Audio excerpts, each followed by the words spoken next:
They are the ultimate instruments of modern warfare. Submarines. These silent hunters have stalked the depths for over 100 years.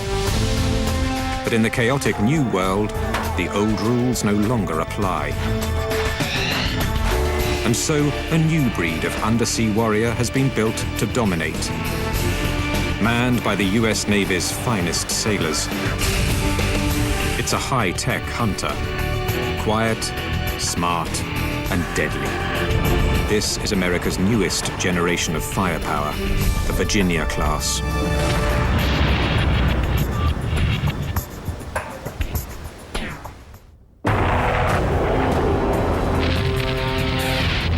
The Cold War, a time when the Soviet submarine fleet challenged the West for domination of the seas. For the United States Navy, nuclear deterrence was a primary mission, and rehearsing the apocalypse was business as usual. Toward launch depth, normal launch depth, pre-pressurized tubes 1 through 4, 13 through 16, toward launch depth. 1, away. But the Cold War is history. The game has changed, and Russia is no longer the great sleeping bear. The Americans don't have to contain them anymore. But they've got other problems now. A new threat comes from terrorist groups and rogue nations who are unpredictable and dangerous enemies. To counter these threats, the United States Navy began the construction of an entirely new breed of attack submarine.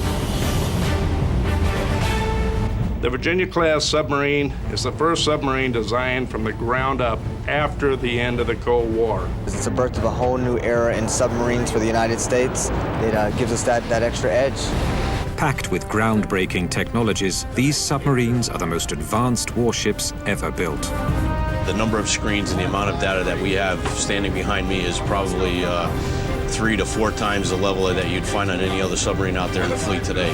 This is seriously like taking an F-15 and comparing it to the Starship Enterprise. 3, 2, 1, 2, 2, 2. Virginia class is not only a fierce combatant on the open ocean, but the first attack submarine designed for a new kind of warfare. Their biggest role probably is to land special forces. This new kind of warfare has resurrected a warship once thought obsolete. Small, silent, ultra-lethal submarines that are proliferating rapidly around the world. To deal with these challenges, not only must Virginia be the best, but so must her crew. These are the US Navy's finest. Dedicated men who must survive a harrowing gauntlet of fire and water to earn the title Submariner. Together, man and machine will form what may be the most lethal covert fighting force in history.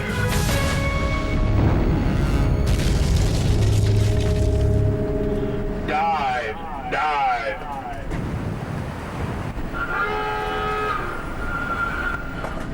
These submarines are more than just the latest incarnation of the attack sub. They are the most advanced ever built and the embodiment of a radical shift in naval doctrine. 7-4. But to understand the philosophy behind Virginia class, it is necessary to understand her lineage. On order depth of 25 feet. Virginia's roots lie in a bygone era, when the Cold War was the driving force behind American naval strategy. No warship better symbolized the superpower conflict of the Cold War than the Ohio-class Trident missile submarine. The Ohio class. Sleek, silent, deadly. Armed with 24 Trident missiles, the Cold War mission was simple: nuclear deterrence.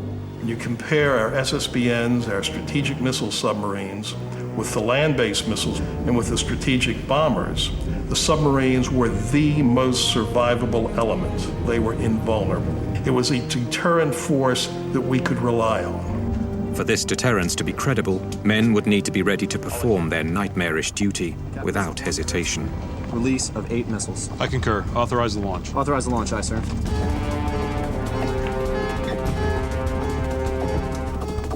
Battle station missile. Simulate spinning up all missiles.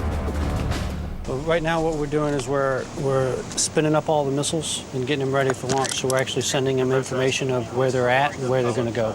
Order launch depth, normal launch depth, pre-pressurized tubes 1 through 4, 13 through 16 to order launch depth. Stand by for fire order. Captain ship's over. For the crew of an Ohio-class submarine, rehearsing the end of the world was a weekly event. Standing by, designate flight alpha. 16 away.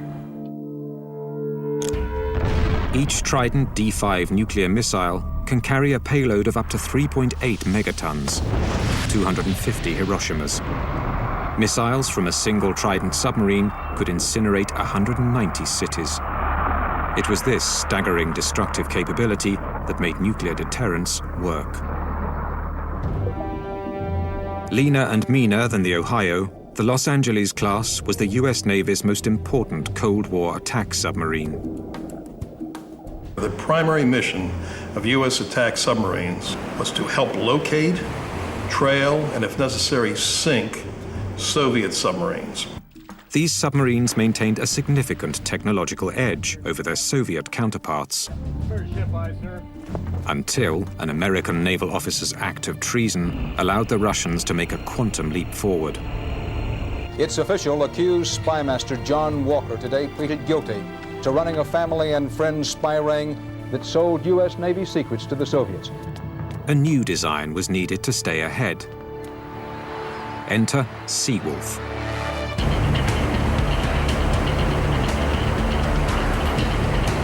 The most powerful attack submarine ever conceived. Seawolf once again gave the Western world the edge. There was a big 9,000-ton hunter-killer. The biggest, the quietest, the fastest submarine the United States has ever built. Was a hell of a machine. But Seawolf's cutting-edge design came at a price. Construction was plagued with difficulties. The subs came in behind schedule and over budget, making them the most expensive submarines ever built.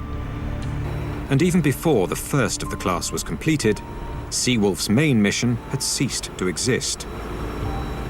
It was the best hunter-killer ever built.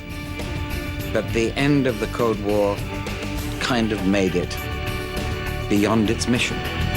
Would there be any place for the submarine in the post-Cold War world?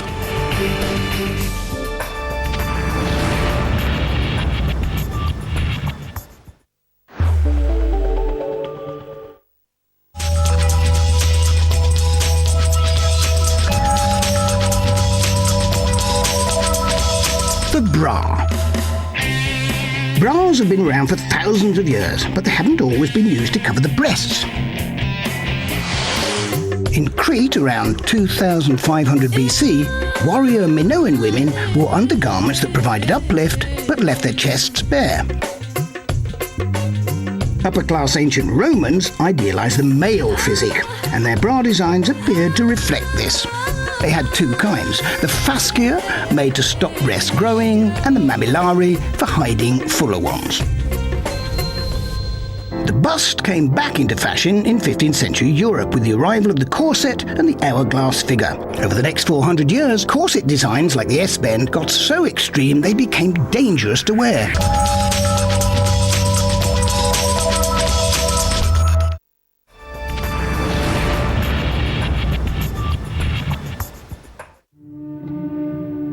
When the Soviet Union collapsed, the second most powerful navy in history fell into total disrepair.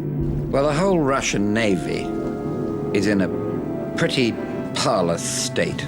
Rusting hulks, ships that can't go out, dockyards moribund. I mean, it is a nightmare. Now there are new military challenges. Regional conflicts with rogue nations and terrorist groups. Conflicts that can flare up at a moment's notice, requiring an immediate response. American military strategy had to be rethought. A new naval doctrine shifted emphasis from the deep water of the world's oceans to the coastal or littoral zone. Instead of defeating enemy fleets on the high seas, the new mission was to project power inland. Air wings aboard carriers now concentrate their firepower on ground attacks, smashing enemy air forces. submarine and surface-launched cruise missiles pound targets far inland. US Navy SEALs infiltrate from the coastline and take the fight directly to the enemy. But successful littoral operations require an entirely new type of submarine, one built for this environment, but flexible enough to take on a wider range of missions. Over a decade ago, submariners started to dream about what kind of submarine we would need in a threat.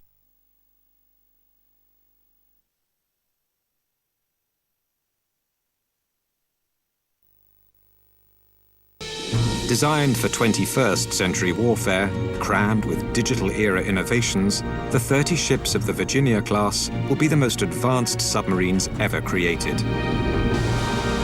In 1998, construction began. This was to be more than just another shipbuilding project. It was to be a bold leap into the future of underwater warfare.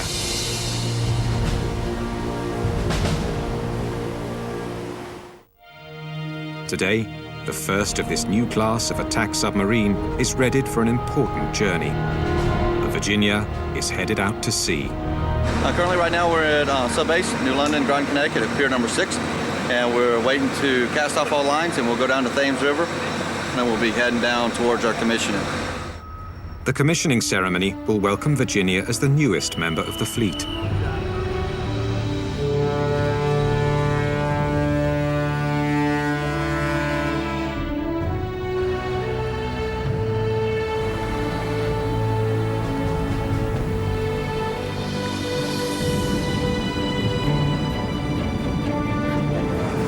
Once you get to dry the ship on the surface, it's great. You sit out here, you watch the waves, see dolphins jumping. I guess I compare it to submarine force equivalent of riding your motorcycle out on the open road. Inside, the crew adjust to life on board a brand new ship. Prepare to unlock the hoist. My name is TM2 Villarreal. I'm a torpedoman aboard the USS Virginia. My favorite thing about working on a submarine, sometimes you look over and the sun's coming up and there's that flag waving in the air. Sometimes it's just beautiful Navy moments like that that just make me say, you know what, this is good stuff. And then you come down below decks and it's like the submarine's alive, you know. You smell the eggs cooking on the grill, a couple sailors in the passageway chatting. It's just the general overall way of life. So Chief of the boat, I'm man in charge. Land tech operator. My name is Casey White. I'm the chief of the boat on the Virginia. As chief of the boat, I'm responsible to the captain for the morale, welfare, policies on board the ship. Off-going messenger goes to the bridge. I'm his direct representative to everybody on the crew. I'm going, Carl. Who's going? Chiefs make the Navy run. We take orders from senior officers. Senior officers obviously call the shots. They tell us where the ship needs to be, what our mission is. The chiefs make it happen. We are the equipment experts. We're the people experts. I decided to come into submarines even before I came in the Navy. I listened to a good friend of mine, and I listened to his stories and his excitement that he had experienced. And I said, I want to do that when I grow up, and finally made it. Virginia class has finally made it as well. It took millions of man-hours to build the first of this new kind of submarine, a process that played out at two separate facilities. Today, a small army of shipwrights are still hard at work on the first 10 of a projected 30 Virginia-class submarines. And while thousands of men and women work to produce these cutting-edge warships, much of the project's oversight falls to one man. I'm Rear Admiral John Butler. I'm the Program Executive Officer for Submarines. My involvement with the Virginia-class submarine program is that I'm responsible for the design, construction, and acquisition of each of those submarines. They're making a lot more progress on this than I thought they had. This is good. I try to get to the construction sites as often as I can. If you don't see it, if you don't touch it, then you don't have a real understanding for where you are in the progress of the ship. I do like to talk to people when I'm taking a tour. I'm just here to look at your great work. Yeah, I hope so. Because these men and women, they're great people. They are the life soul of the nation. They're proud of the product they're producing, and they know they're doing it for a good reason.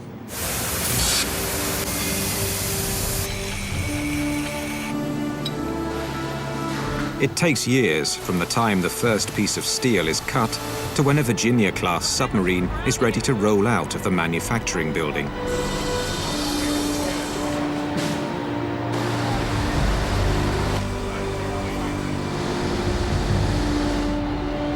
While resting on her support blocks at the shipyard, this submarine seems little different from her predecessors. But once at sea, she proves she is truly a machine for the new millennium. 7-6. The most obvious differences are in the submarine's control room, which features cutting-edge technologies, starting with the imaging system. Instead of a traditional periscope made up of lenses and mirrors, Virginia-class uses a high-resolution video camera. It allows us to do infrared pictures, it allows us to do low-light television, and it allows us to do normal television. Everybody in the control room can get the environmental picture, what contacts are out there, and what they're up against.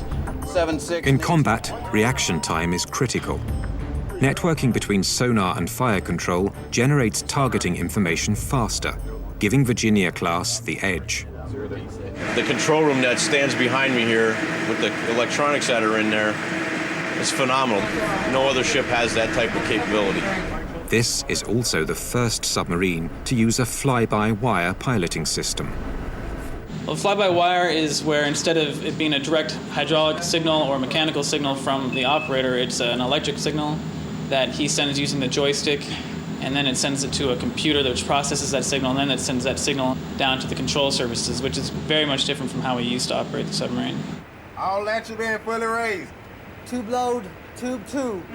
Virginia-class submarines carry the latest evolution of the Mark 48 Advanced Capability Torpedo. Stand by, tube 2. Armed with a 295-kilo high-explosive warhead, a Mark 48 has a range of over 8 kilometers and a top speed in excess of 30 knots. Not only can a torpedo room be packed with weapons, it can also be reconfigured to house up to 50 Navy SEALs.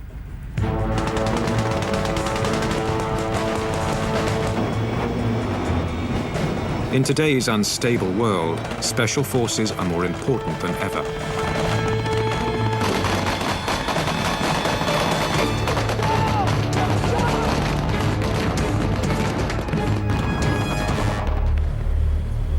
And Virginia-class is the first attack submarine specifically designed to transport and deploy them. This thing behind us is called the lockout trunk, or the LOT. Basically, what that does for us is we have the capability to have a 9-man SEAL team egress out of the submarine. Whilst underwater, SEALs exit and enter the submarine through this chamber, the lockout trunk. Previous subs could lock out only 2 men at a time. Virginia-class can handle 9. The submarines of the Virginia-class will need all of these innovations. The shift to littoral operations will send these ships into hostile waters, where they will face deadly new enemies on their home turf. One submarine that has been plying shallow coastal waters for decades was considered nearly obsolete. But modern innovations and adaptations have given them new life. For smaller naval powers around the world, the submarine of choice is the diesel-electric. Poorly suited to deep water conflicts, these submarines have recently become relevant again. While the majority of them are operated by Western nations or those friendly to the West, these subs are also proliferating rapidly among powers considered by some to be potentially hostile.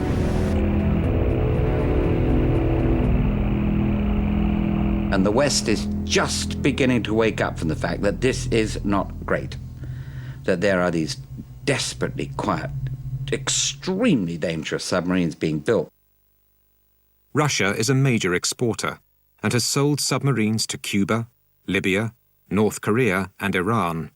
Some experts view this situation as dangerous. Well, a rogue state, which you would have to say Iran still is, with its terrorist connections, with one of these things, it can do diabolical things. I mean, just imagine if there were 3 or 4 of them in the Gulf. In comes the United States Navy, hide, wide, and handsome, steaming into those shallow waters, knowing there's a couple of these little diesel electrics lurking around that can bang 3 torpedoes straight in your guts at no notice whatsoever. That's not good. Whilst smaller and slower than their nuclear-powered cousins, diesel-electric submarines have one major advantage. The basic characteristic of the diesel-electric submarine that makes it such a very difficult enemy is that at under 5 knots, it is absolutely silent. It may as well not be there. Well, who wants an enemy you can't see or hear or find? The most common approach to locating an enemy submarine is with passive sonar.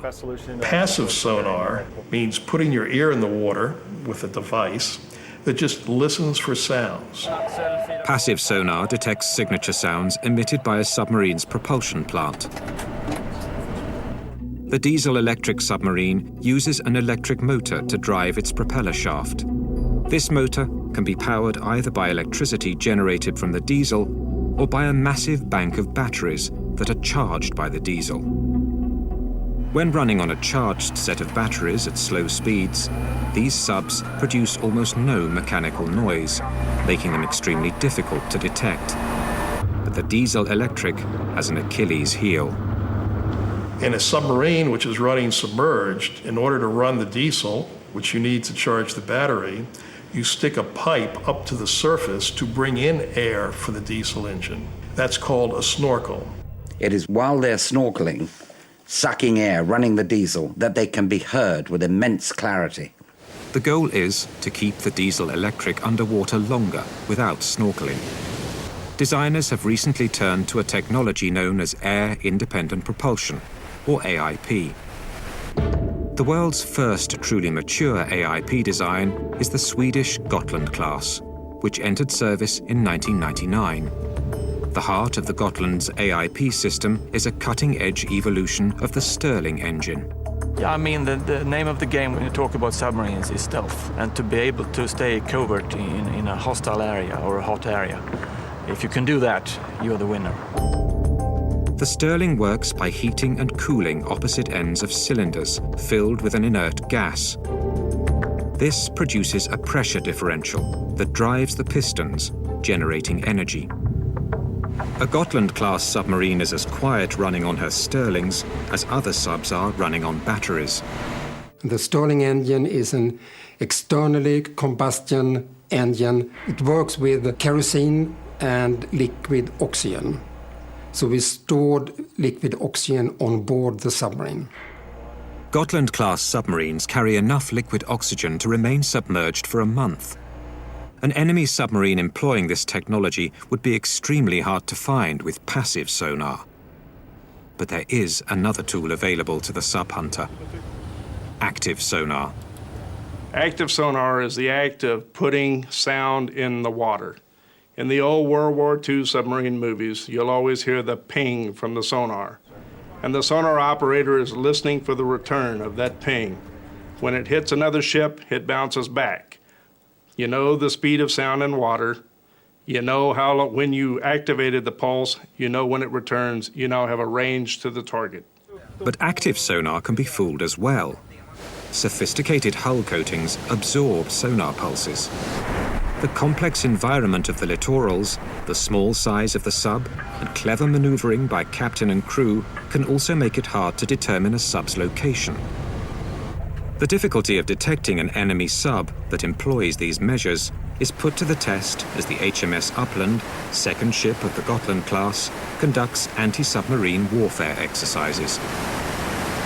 There will be 2 helicopters searching for us. Knowing the Upland will be impossible to find with passive sonar, helicopter crews searching for her will use a system known as dipping sonar. Dipping sonar is an active sonar unit that is lowered into the water on a cable in an attempt to get a fix on a submarine's location. Because of their great speed, helicopters can dip their sonars at different locations quickly. The goal is to home in on the submarine and hit it with a marking charge. But the Upland's captain and crew aren't going to make it easy. The active pulses of the dipping sonar are heard by the sub's sensors as distinct pings. The louder the ping, the closer the helicopters. Now it's getting into some action. They have lost contact with us. Far away. Again and again, the helicopters make contact, only for the upland to slip away.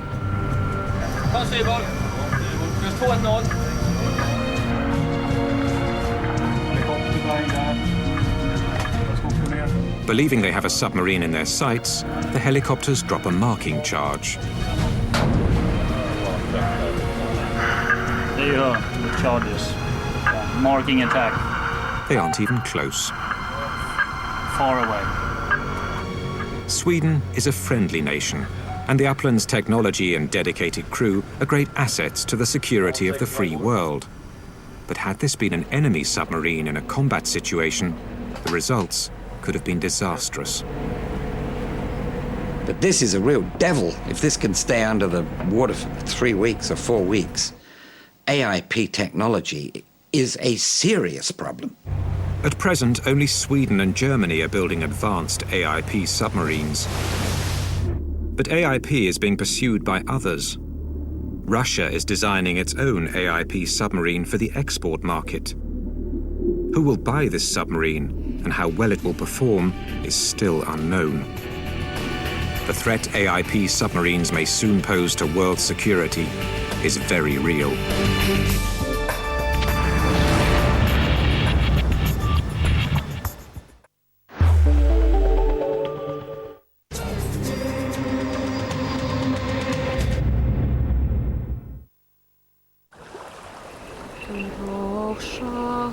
Benim adım Diana Lavrinovich.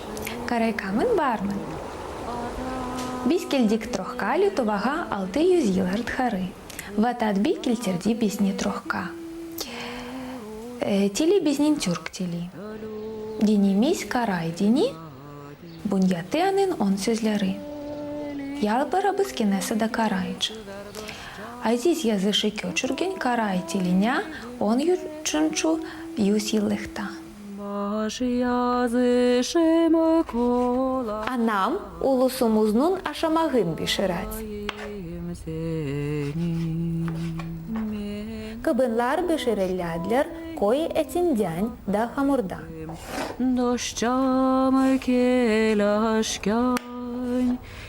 Толтураталарны гадирлеген эдби, кыптыйт кырычыхларны, да ортасында кыбыннын тишечек ишлейт.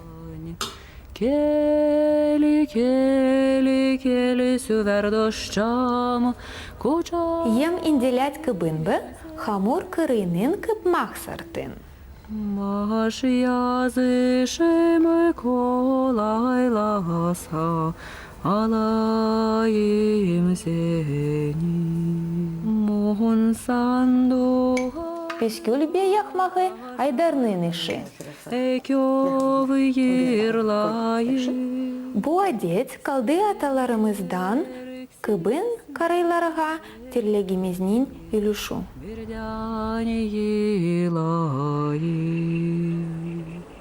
Будур урувнун адиплеги бардыр. Кели, кели, кели, süver doşçam, кучаем сени. А там балых тут масивять. Аним бабердянь карандашим жорж увлу байдарбы севядлер балых тутма. Кели, кели, кели, süver doşçam, кучаем сени. Летува бизнин ерсувумус. Кенси легендя, 600 yıllıknın ol sepetti cımatımızны. Bu caheti ki biz barbız. Connecting through culture, celebrating diversity.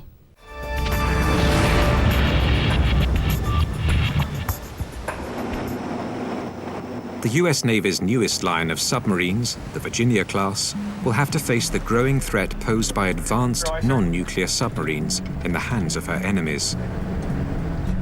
Fortunately, these new craft have a high-tech edge. The Virginia incorporates new, high-frequency acoustic sensors designed to hunt diesel-electric and AIP submarines. Dramatic improvements in software and processing make its sonar the most capable ever. Modular design and open architecture allow the system to be easily upgraded. But even the most advanced submarine can't run itself. Well, you know, a submarine's just a big hunk of steel without the crew. None of these systems would make any difference if we didn't have the right people to operate them. As important as technology will be in this new era, the performance of the crew is even more crucial.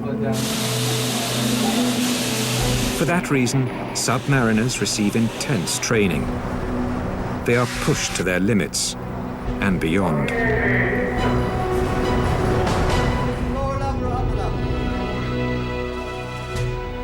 I was top of my class, and I was presented with the Virginia as an option. Was told it was going to be the newest and best thing the Navy had to offer. I thought I'd give it a shot. Little did I know how much work it would actually be. But like all American submariners, the men of Virginia began their education at the Basic Submarine School in New London, Connecticut. Here, the students get their first taste of some of the dangers of submarine life. Dangers like fire. A submarine is a closed environment, and even a small fire could quickly poison the atmosphere of the entire ship. You'll be wearing SCBAs during your final. Starting in sub-school, firefighting training is a constant. Just be aware of your surroundings in there. Watch out for hoses, watch out for other people. The training is as realistic as safety allows. I think it's going to be pretty hot in there and probably kind of scary at first. The students start with a simple bilge fire.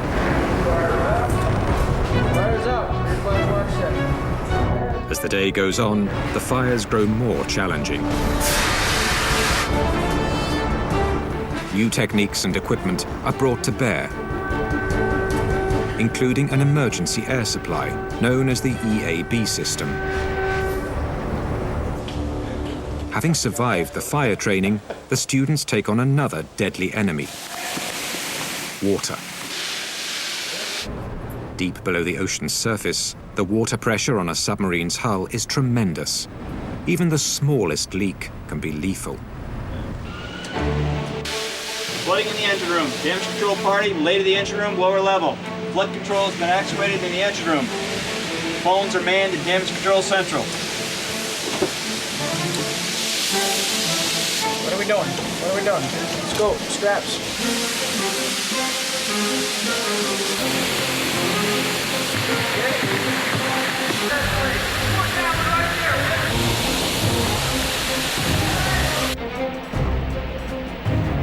Crashing.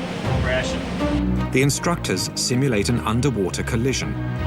Water pours in at 1,200 gallons a minute.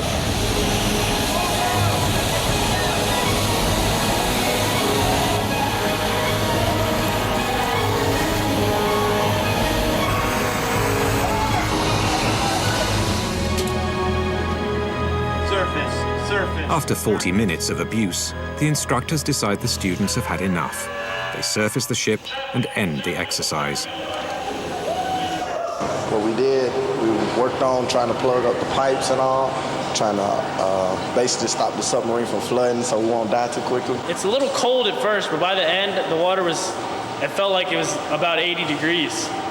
The adrenaline's pumping, it's carrying the pump. I noticed that when I picked it up during the event, it was really light. But when I had to put it back after, it was a ton. The ships of the Virginia class are so advanced in comparison to their predecessors that new procedures needed to be instituted.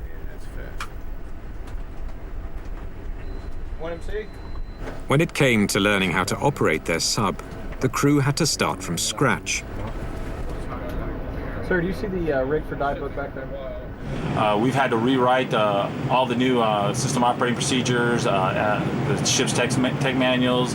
We've had to make a lot of changes to everything that we've gotten. First, a new generation of virtual reality simulators had to be built. Pilot, submerge the ship, make it up 200 feet. Submerge ship, make it up 200 feet, aye, sir. This simulator can very accurately represent anything that our ship can do. We can submerge the ship, surface a ship, run casualty drills. Loading in the engine room. Loading in the engine room. Co-pilot performed emergency blow of all main valves. Forward secured. Very well, co-pilot. Pilot, prepare to surface. Prepare to surface, pilot eye. Everyday maneuvering of a submarine is one thing. Pilot, left 15 degrees rudder, steady course. Taking it into battle is another. Attention in control. We've received tasking that there is a merchant, a rogue merchant to the northeast, heading to the southwest, that is threatening the homeland. Our job is to get in front of it, get on its track, and sink it with a Mark 48 ad cap. In the control room of the Hawaii, the third ship of the class, the crew practice a surface attack drill. It's training with a next-generation twist. The Hawaii isn't built yet, and the control room is just a module on the shop floor. We have a unique modular construction which enables us to take the control room from one of the ships in the class and use that to train the crew of the oncoming ships. So we're using the control room of the Hawaii. We'll be able to train our watch team and get them involved with the equipment that they'll be using at sea. That's an incredible advancement over what we've had in the past. Master 1 is within weapons range. I intend on going to firing point procedures and launching a torpedo Mark 48 ad cap from tube 3. Carry on. Solution ready. Weapon ready. Final bearing and shoot. Master 1, number 2 scope. Fire. The crew fires a simulated Mark 48 torpedo at the rogue vessel. A Mark 48 trails a guidance wire, allowing the boat to update targeting information. The wire is cut when the torpedo's internal sonar locks on. Whilst programmed for a direct hit on a submerged target, this torpedo takes a different approach against a surface target. As the torpedo heads for the target ship, it attempts to find a location underneath the enemy ship where it will detonate. It does not want to hit the ship. It wants to detonate under the ship, creating a bubble of energy that will break the back of the ship and sink it very quickly.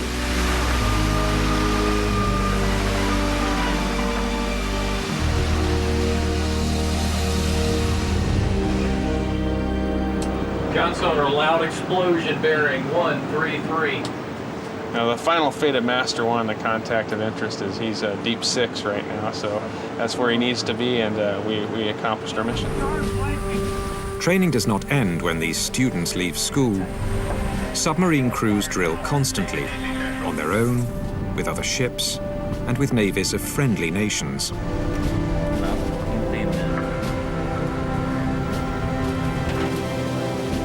This submarine is part of the Swedish Gotland class. It has been so successful that it's headed across the Atlantic to America for anti-submarine warfare exercises. The training of combined submarine forces illustrates a deeper concept that at some level, all submariners are brothers. It doesn't matter if it's the United States or if it's Russia or if it's Germany, they're all submarine sailors, so we all have a common bond. It is a brotherhood that stretches across every ocean. Whether the sub be the Virginia, the Upland, or that of any other nation, submariners all share the same challenges: cramped, limited space, and long periods away from home. This is my bunk where I sleep. I have a computer here. This is my office chair, which is actually a garbage can. I got a man sleeping up here and a man sleeping down below. We each got about 18 inches of space here between the two of us, and I got about a 3-inch gap here, 2.5-inch gap to stow all my personal effects in this bunk pan locker. This submarine is, it's like living inside of a Swiss watch. The tightly knit pipes and wires integrated with people. We actually sleep, we live, we eat, we breathe inside of this Swiss watch. Also, nearly universal among sub-forces is the fact that this is an all-male club. I think the submariner's got to be a very, very disciplined chap. They're a breed apart. These guys are the cavalry of the oceans. I mean, these are major men. Major men, with a few exceptions. Till kurs 220. In 1988, the Swedish government opened submarines to female sailors and officers. For us, it have not been any problems integrating them in a very tough and cramped environment as a submarine is, but it's worked quite well. Tjejer kommer alltid vara tjejer och killar lika så. Men det är så pass jämställt i Sverige så man har verkligen att det är ingen skillnad. Man ser inga nackdelar till att kvinnor ska klara av samma sak, samma fystester, samma i styrka, dylikt. Och än så länge har det funkat bra. Det kommer nog fungera bättre.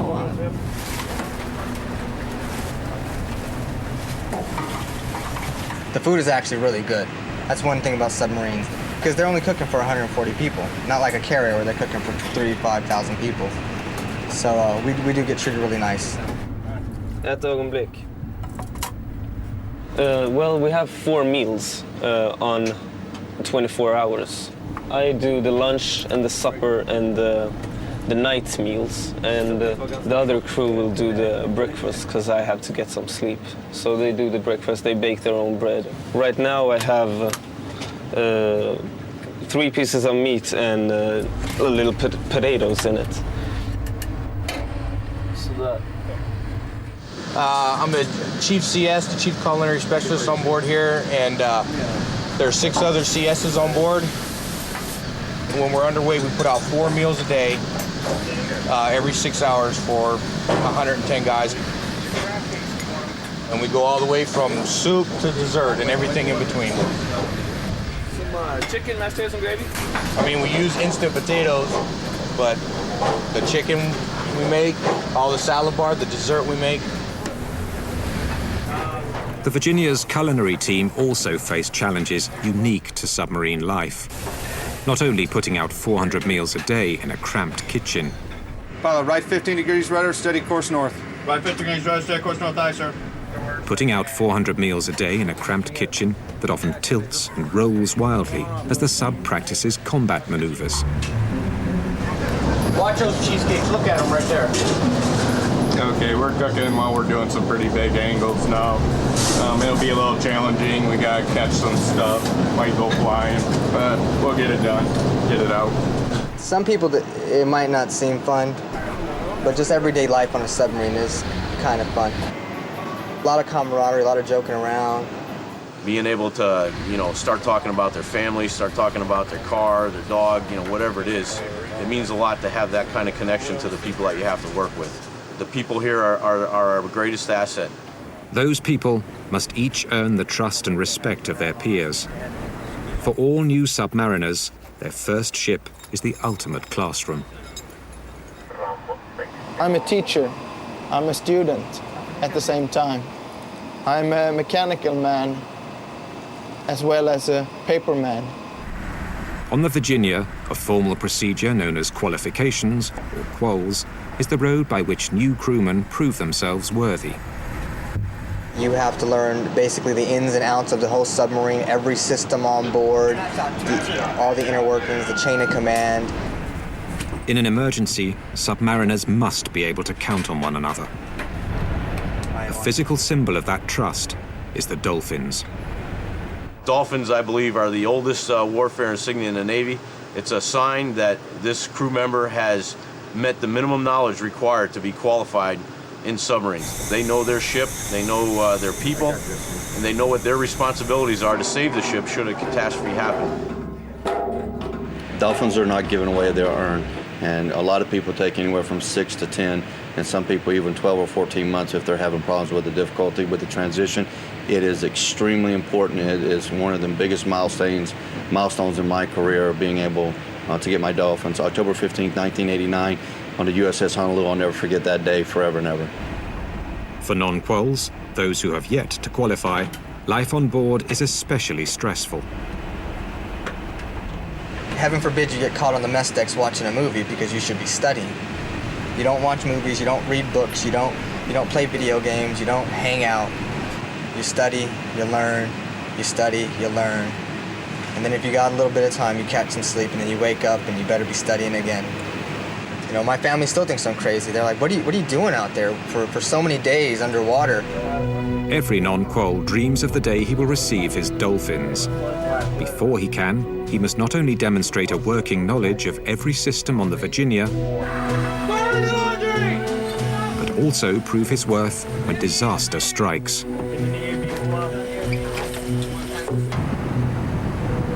On board a submarine, there is, quite literally, little room for error. When an accident does happen, the results can be devastating if the crew does not react quickly. On the Virginia, with so many non-quals on board, a fire drill presents a perfect learning opportunity. Yeah. All right. You got caught? You ready to go? I'm ready to go. Laundry fires are typically happen on submarines, so it's a good place to run a drill to make sure that the crew's ready to respond with all the appropriate action. But on board, novel methods of simulating a fire need to be found. Fire the laundry! Fire the laundry! Fire the laundry space. Each person on board the ship is designated to respond in a particular way. The initial responders that come in, called the red team, they will grab an EAB, a breathing device, and get to the scene with a nifty that allows us to thermal image the area to direct the extinguishing agent, hopefully at the seat of the fire, to help get the fire out. At the scene, we have vision impairment devices. What this does is to further simulate, as real as we can, what it's like when you go to a scene of a fire. Visibility is very, very poor. Sometimes you can't see 6 inches in front of your face due to heavy black smoke. So we'll dim the lights in the compartment, we'll put light blockers over the lights, and then we put the vision obscurement devices on the sailors that are actually fighting the fire. The green sheets indicate spilled seawater from the hoses. We'll send in wipe down teams. These guys will go in and start cleaning up water that may have got on electrical equipment in the area. Make your depth 6'2" feet. Water depth 6'2" feet. The ship, in the meantime, is being driven to a periscope depth evolution where we can ventilate the bad air. Hopefully, again, we put the fire out in seconds, get the place overhauled, cleaned up, get the bad air off the ship, continue on with the mission. The fire drill is a success. The non-quals performed well. But are they ready to be counted on by their fellow sailors and to join the brotherhood of the fin?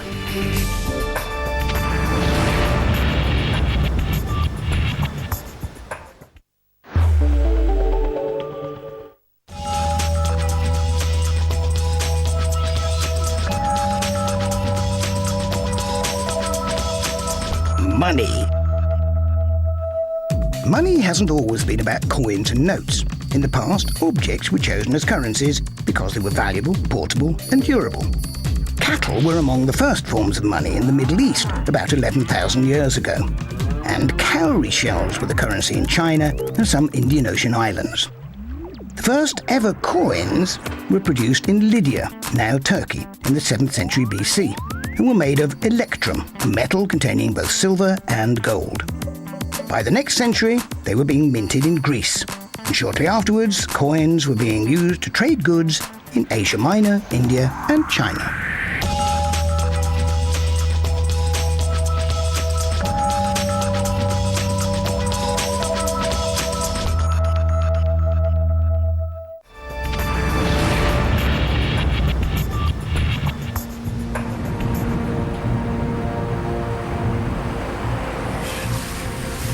Many sailors on the Virginia are just starting down the road to becoming full-fledged submariners. For others, the end of that journey is in sight. 16 men on board have passed their quals, and today will be officially certified as submariners. Well, gentlemen, another Virginia first. Finally, we're going to get to award our first set of dolphins. Each one of these sailors tonight will be presented this certificate, the submarine qualification certificate. Machinist mate, 2nd class, diver, submarines. Mark Anthony Villarreal. To receive my fish on the Virginia with all these guys that I worked so hard with, it means a lot to me. Congratulations to all our new submariners. The Brotherhood of the Fin has 16 new members. And now the ship they crew is ready for her own ceremony. Like those newly minted submariners, Virginia herself has been judged worthy to be commissioned as a U.S. Navy ship. It's an auspicious day and an important occasion. The Navy has not commissioned a submarine since USS Connecticut, SSN 22, on 11 December of 1998. Today, after 5 years and 317 days, we bring to an end the longest drought in submarine commissioning that we have seen in the 104 years of the submarine service. We end it with the commissioning of Virginia. From this day forward, our enemies should be sleeping less soundly, because though the seas may look calm, Virginia and her crew will be ever vigilant, ever present, and ever ready. Men of Virginia, sail with Godspeed. Thank you. Officers and crew of the Virginia, man our ship and bring her to life.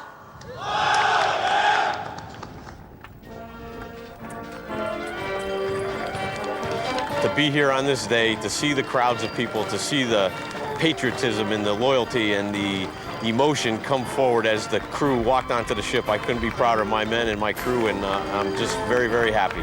I can't tell you how great it is to be a brand new submariner, qualifying and learning the newest and greatest submarine that the Navy has to offer. It's a very proud day for me.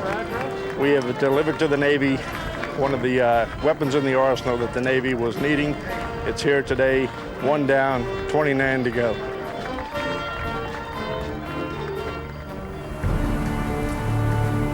Modern warfare calls for a weapons system flexible enough to meet not only the threats of today, but the unknown threats of tomorrow. The ships of Virginia class and their dedicated crews answer that call. Silent, invisible, and ready to strike at a moment's notice. These hidden hunters will rewrite the rules of undersea warfare for decades to come.